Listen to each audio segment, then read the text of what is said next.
नमस्कार, news special देख रहे हैं आप। मैं हूं आपके साथ विशालगढ़। खबर की शुरुआत करेंगे। उत्तराखंड पहाड़ी राज्य है और ये सभी जानते हैं कि पहाड़ों में आज भी मूलभूत सुविधाओं का घोर अभाव है। उत्तरकाशी में ही कई इलाके ऐसे हैं जहां आज तक सड़क का निर्माण नहीं हो पाया है। लिहाजा अगर कोई बीमार पड़ जाता है तो गांव के लोग डंडी कंडी के सहारे मरीज को मेन रोड तक ले जाते हैं। पूछने पर गांव के लोग कहते हैं ये हमारी मजबूरी है।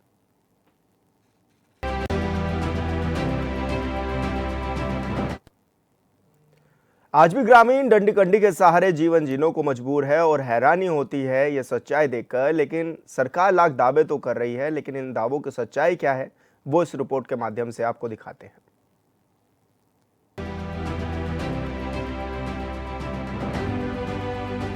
दो चार महिलाओं ने गर्भवती महिलाओं ने अपना रास्ते में आध रास्ते में ही दम तोड़ चुका है और जो बचे हैं वो भगवान की कृपा से बचे हैं। हाँ, तो इंतजार कीजिए 2027 तक।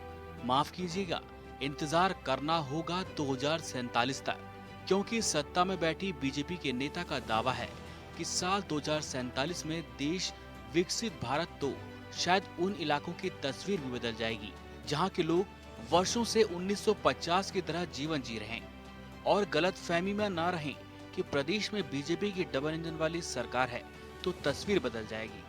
अगर तस्वीर बदलनी होती तो राज्य में तो 2017 से ही डबल इंजन वाली सरकार है, तो फिर इतने वर्षों में तस्वीर क्यों नहीं बदली, यह कौन बताएगा।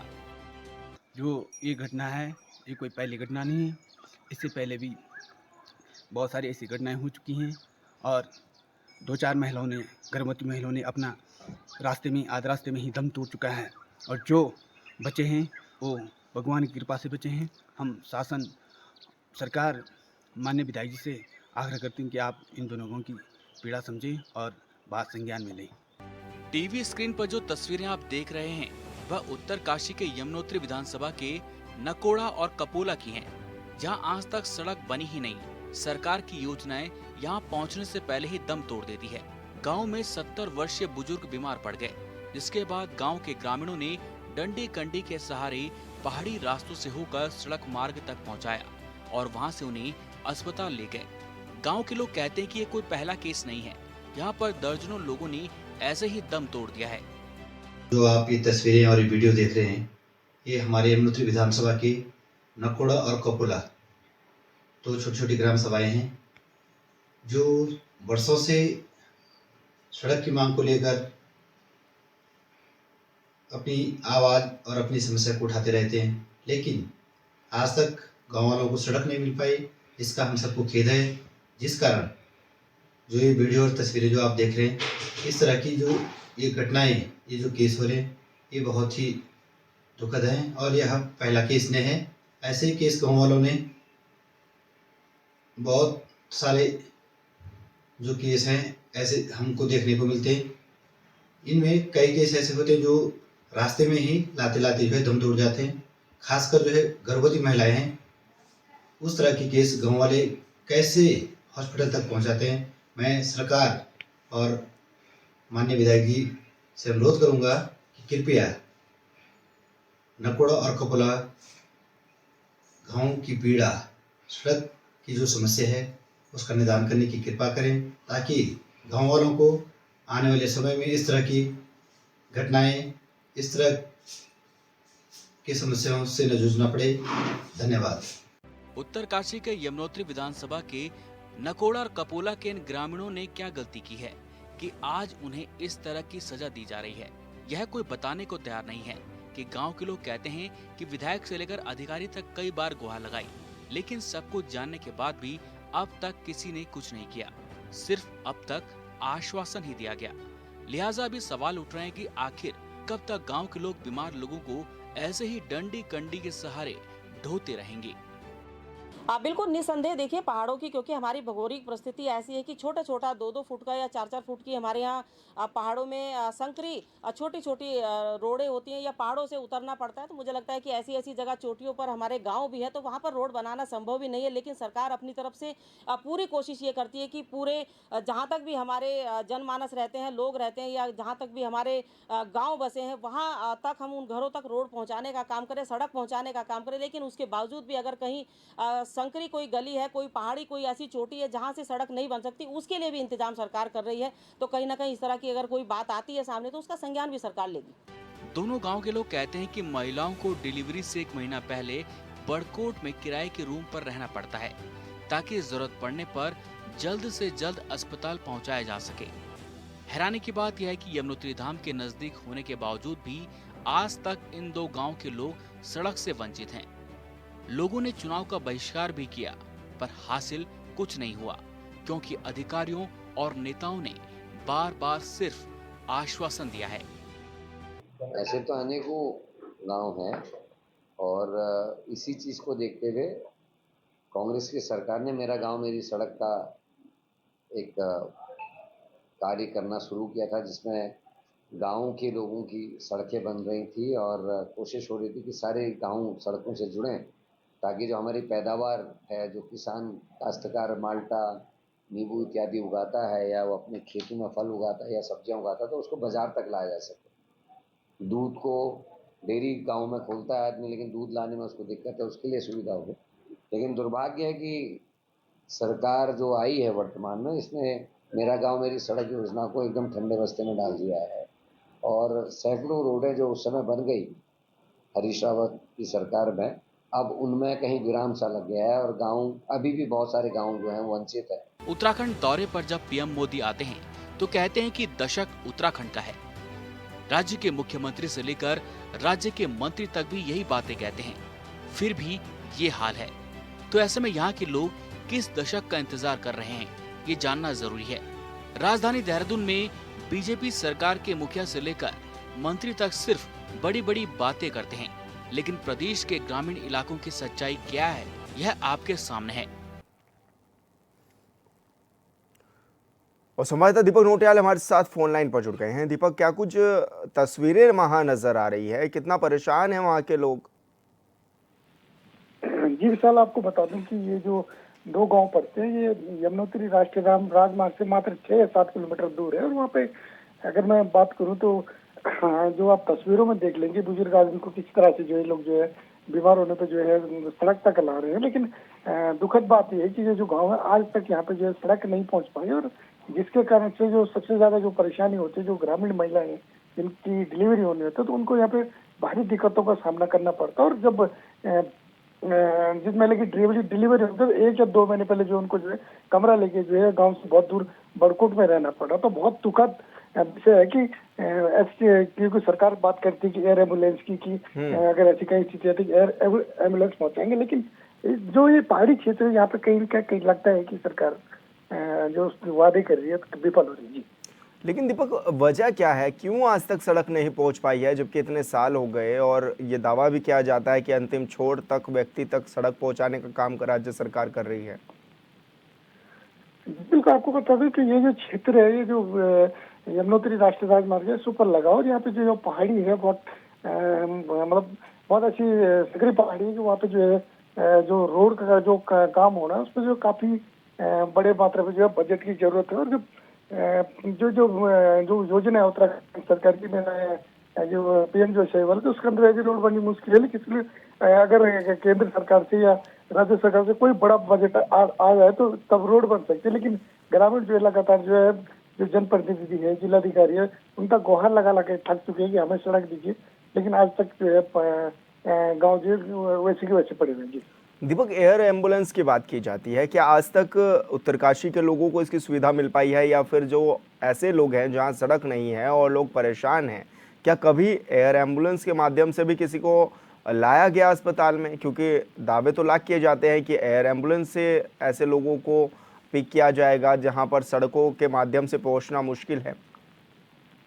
जी बिल्कुल, मैं अगर बात करूं उत्तरकाशी जनपद की तो गंगोत्री विधानसभा में जो है ये जो सुविधा है लगातार जो कई बार मैं देख चुका हूँ और हमारी चैनल ने कई बार खबर भी चलाई, तो यहाँ पे जो है एयर एम्बुलेंस द्वारा जो है लोगों को जो है हॉस्पिटल पहुंचाया गया। लेकिन अगर मैं बात करूं जो पुरोला और यमुनोत्री विधानसभा, तो उसमें कई ऐसे दुर्गम क्षेत्र है जहाँ की जो है एयर एम्बुलेंस का पहुंचना मुश्किल है। लेकिन वहाँ पे एक सहारा होता है कि डंडी कंडी के सहारे जो लोगों को जो बीमार होते हैं उनको जो है सड़क पर लाते हैं, उसके बाद जो है हॉस्पिटल पहुंचाते हैं। बिल्कुल दीपक, आप बने रहिए हमारे साथ नवीन राणा जी जुड़ गए हैं, स्थानीय हैं। नवीन जी, बहुत स्वागत है आपका चैनल पर। नवीन जी सर, आपका चैनल का सबसे पहले मैं बहुत जी। दिल से गुजारिश करता हूं, जिन्होंने आपको हमारी समस्या का समाधान किया है। जी, किस तरह की दिक्कतों का सामना करना पड़ रहा है अभी आपको हाल फिलहाल में?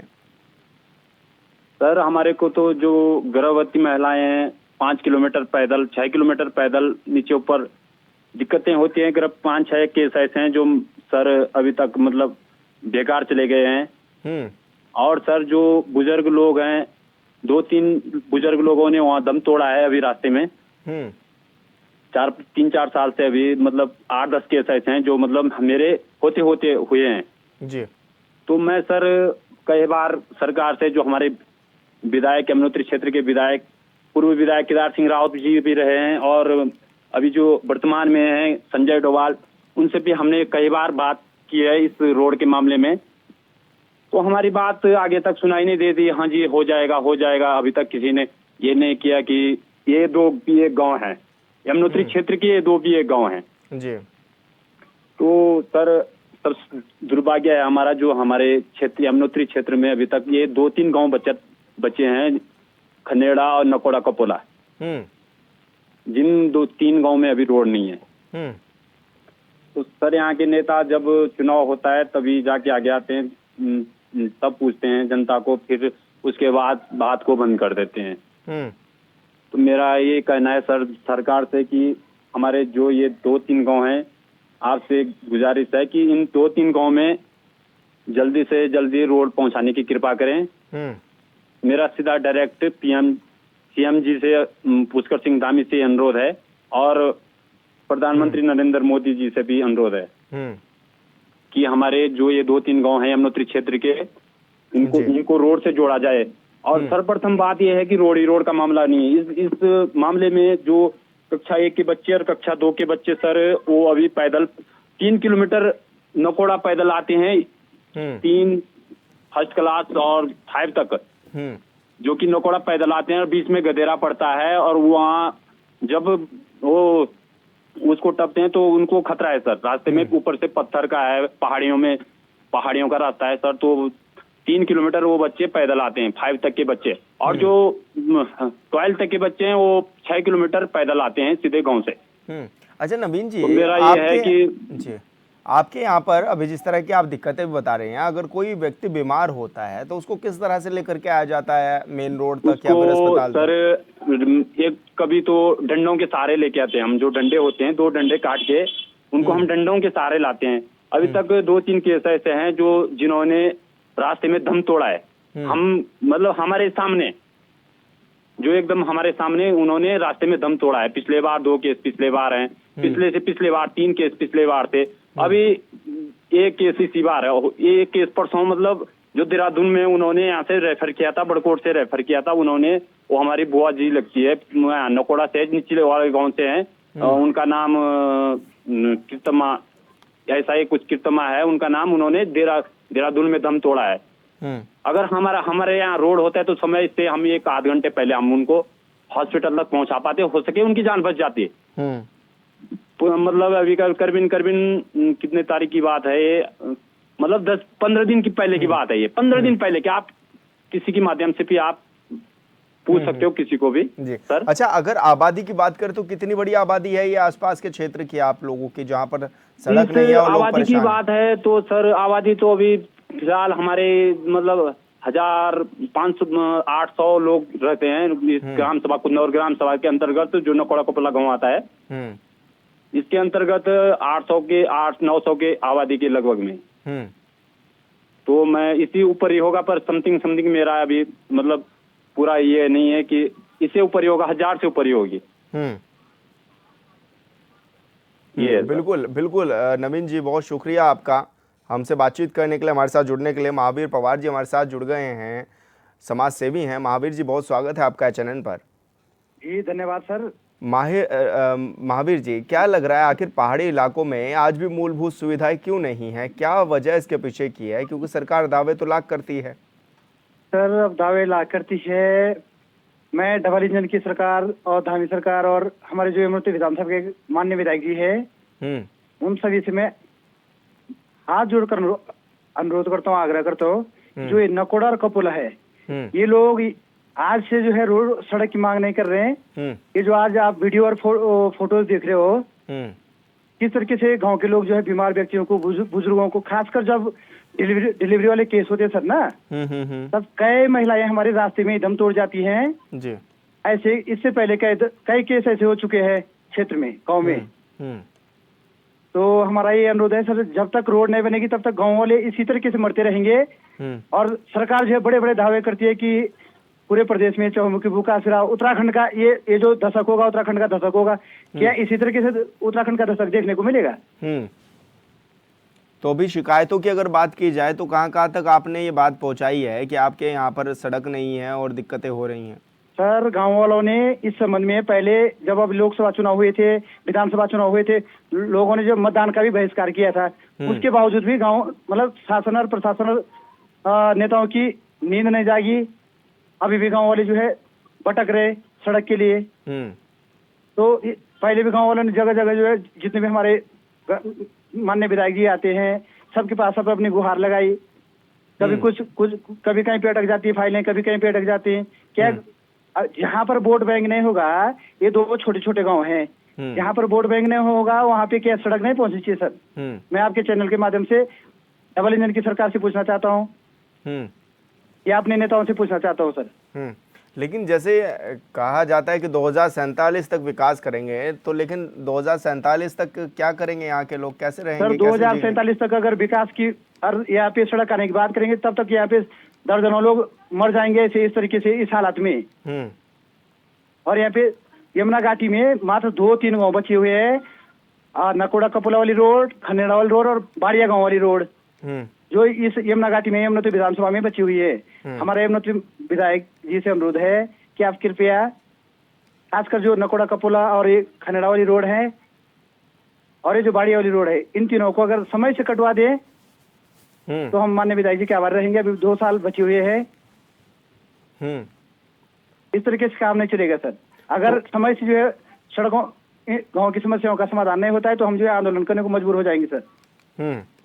बिल्कुल महावीर जी, बहुत शुक्रिया आपका तमाम जानकारी साझा करने के लिए। और केदार सिंह रावत जी हमारे साथ जुड़ गए हैं, पूर्व विधायक हैं। केदार जी, बहुत स्वागत है आपका चैनल पर। जी धन्यवाद, नमस्कार। केदार जी, ट्रिपल इंजन की सरकार है, फिर भी लोगों को मूलभूत सुविधा नहीं मिल पा रही है, आखिर क्या इसके पीछे की वजह आप लोग भी मान रहे हैं? नहीं, ट्रिपल इंजन तो नहीं बन पाया अभी, वहाँ डबल इंजन है। चलिए, डबल इंजन की ताकत भी फिर भी काम नहीं कर पा रही है। देखिए, मैं जब मुझे जनादेश मिला था 2017 में जी, तो मैंने 47 सड़कें जो है यमुनोत्री विधानसभा में नई सड़कें स्वीकृत करवाई और कटवाई। अब इक्का दुक्का ये सड़कें छूट गई, जिसमें अभी जिक्र कर रहे थे महावीर जी कि एक तो ये आपके खरादी से खनेड़ा वाली जो सड़क है, इसका प्रथम चरण स्वीकृत है, शासनादेश हो रखा है, प्रथम चरण स्वीकृत है, फॉरेस्ट क्लियरेंस भी हो गया। फॉरेस्ट क्लियरेंस के बाद जो है द्वितीय चरण के लिए शासन के पास पेंडिंग है। और जो नकोड़ा कपोला वाली सड़क है, ये भी छूट गई थी। और ये एक ढालिया गांव जो है, पौंटी से ढालिया गांव की सड़क भी जो है वो स्वीकृत है जी। लेकिन उसका टेंडर नोटिस भी निकला था, क्यों नहीं कट रही है ये तो विभाग जाने। तो मैं तो ये आपके संज्ञान, आपके माध्यम से बताना चाह रहा हूँ कि जो विधायक का जो निश्चित कोटा होता है, बजट होता है, वो 10 करोड़ रुपए है जी। लेकिन मैंने तो जो है उसके अतिरिक्त जाकर के जो सड़कें कटवाई, कुछ PMGSY के बजट से कटवाई, और फिर कुछ मिस्टर R.K. सुधांशु उस समय प्रमुख सचिव हुआ करते थे जी। तो वो मुझे देखते ही जो है कुर्सी छोड़ के खड़े हो जाते थे, बोले जी आप मेरी नौकरी जरूर ले जाएंगे, क्योंकि आप 10 करोड़ में कहाँ मान रहे हैं, ये तो आपका तो हर साल का जो है 22-25 करोड़ 30 करोड़ से ऊपर जा रहा है। तो किसी तरह से वो करवाई थी। तो इसमें जो स्थानीय प्रतिनिधि है, क्योंकि मैं ये कह रहा हूँ आपको कि ये विधायकों को जो है दिया गया है, तो 2-3 सड़कें जो है कुल रह गई है, 2-3 गांव ये कुल रह गए जुड़ने के, तो 10-10 करोड़ रुपए का बजट जो है आप खड़िंजे में और पुश्तों में और दीवालों में जो है खर्च करेंगे और नई सड़कें नहीं बनवाएंगे तो ये बड़ा खेदजनक विषय है। तो आखिर वजह क्या मान रहे हैं आप इसके पीछे, क्योंकि एक लंबा समय हो गया है उत्तराखंड को बने हुए वजह ये है कि देखिए, जब प्रतिनिधि की सोच जो है वो ठेकेदारी की होगी, क्योंकि सड़क काटने में तो जो है वो जो है काम करना पड़ेगा ना। पोस्टर लगाने में, खड़िंजा डालने में आप 10 करोड़ का जो है पोस्टर लगा दीजिए, उसमें आधा सौदा जो है बचत हो जाती है। सड़क काटने में तो जो है काम करना पड़ेगा ना। तो आपको नहीं लगता कि स्थानीय लोग काफी परेशान हैं? नहीं हो पाएगी। आज भी स्थानीय लोग डंडी कंडी के सहारे अस्पताल में पहुंचने को मजबूर हैं सर। हाँ, तो ये तो स्थानीय लोग विचार करना चाहिए उनको कि हम कैसे प्रतिनिधि को जो है चुन करके भेज रहे हैं, जो जनता की समस्याओं को सुलझाने के लिए भेज रहे हैं या कुछ चंद ठेकेदारों का काम करवाने के लिए भेज रहे हैं।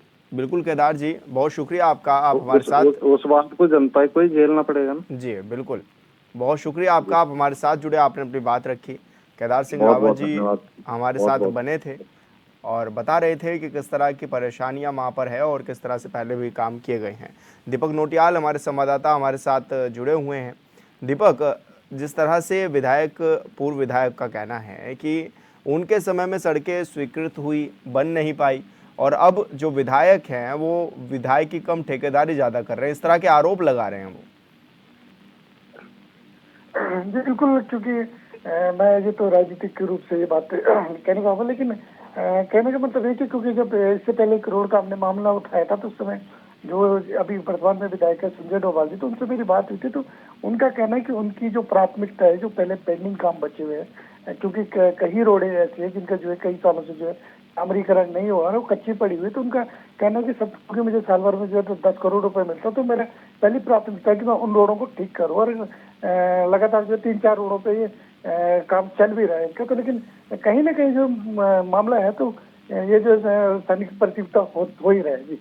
लेकिन जो ये नई सड़कें हैं जो आज तक बनी ही नहीं और स्थानीय लोग परेशान हैं, इनका क्या? जी बिल्कुल, क्योंकि ये जनप्रतिनिधि और जो जिला प्रशासन है इनको सोचना पड़ेगा, क्योंकि उत्तराखंड सरकार है और बजट अगर लाना है तो बजट कहीं से आ सकता है, क्योंकि केंद्र और राज्य की कई ऐसी योजनाएं हैं जिनके अंदर जो बजट आ सकता है, लेकिन उसके लिए जो एक कार्य करने के लिए जो एक दूरदर्शी सोच होनी चाहिए, तो वो जनप्रतिनिधि के अंदर होनी चाहिए, तब जाके कुछ हो सकता है, नहीं तो बिल्कुल। दीपक, आप बने रहिए हमारे साथ। दीपक बिजलवान जी हमारे साथ जुड़ गए हैं, जिला पंचायत अध्यक्ष भी हैं। दीपक जी, बहुत स्वागत है आपका एचएनएन पर। नमस्कार, मेरा एचएनएन के सभी दर्शकों को प्रणाम। जी दीपक जी, लोग अभी परेशान नजर आ रहे हैं, कह रहे हैं कि सड़क नहीं बन पाई है आज तक, डंडी कंडी के सहारे अस्पतालों तक पहुंचना पड़ रहा है, तस्वीरें जो हैं बड़ी खराब आ रही हैं, तो क्या माना जाए, आखिर क्या वजह है, क्यों इस तरह की दिक्कतें हो रही हैं? ये जो मुद्दा है ये बड़ा गंभीर विषय है कि नकोड़ा कफूला की जनता विगत कई वर्षों से सड़क की मांग कर रही है जी। मेरे द्वारा भी लोक निर्माण विभाग के जो मंत्री जी हैं माननीय महाराज जी, उनको भी पत्राचार हुआ है और पीडब्ल्यूडी सचिव को भी आया है। आप जानते हैं कि राज्य की परिपाटी में विधानसभा के विधायक को राज्य योजना के अंतर्गत सड़कों के लिए भी जो राशि मिलती है, उन्होंने इस ओर कोई कदम नहीं उठाया है। और मैं ये कहूंगा कि यमुनोत्री विधानसभा का ये महान भाव, महान विधायक, ये एक रोतड़ू विधायक है, रोते रहते हैं कि हमें पैसा नहीं मिल रहा है, हमें पैसा नहीं मिल रहा है, और ये स्वयं के होटल के लिए रोड कटवा देते हैं। इनका होटल बन रहा है पालीगाड़ में, वहीं से कुछ किलोमीटर नीचे, वहां के लिए इनके पास पैसा है।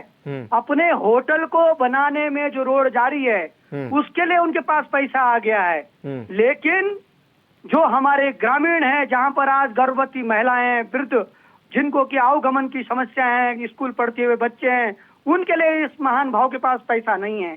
ये दिखता है कि यमुनोत्री विधानसभा का जो ये नेतृत्व है, ये सिर्फ रोतड़ू नेतृत्व है, रोता रहता है। और आज तक जितनी पूर्व विधायक जी ने जो सड़कें काटी हैं, जिन सड़कों को उन्होंने अपने कार्यकाल में कार्य किए हैं, उतनी सड़कों पर ये पेंटिंग ही नहीं कर पाएंगे अपने, क्योंकि 4 वर्ष पूरे होने जा रहे हैं। मैं ये कहूंगा विधानसभा यमुनोत्री के नेतृत्व का फेल्योर है, स्वास्थ्य महकमे में ये फेल्योर है, लोक निर्माण विभाग की सड़कों में फेल्योर है।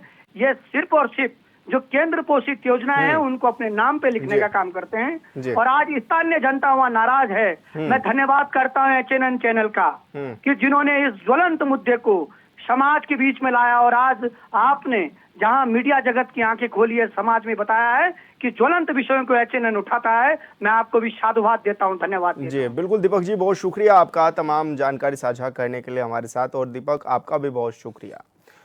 और फिलहाल इस बुलेटिन में मेरे साथ इतना ही। आप देखते रहिए HNN 24/7। नमस्कार।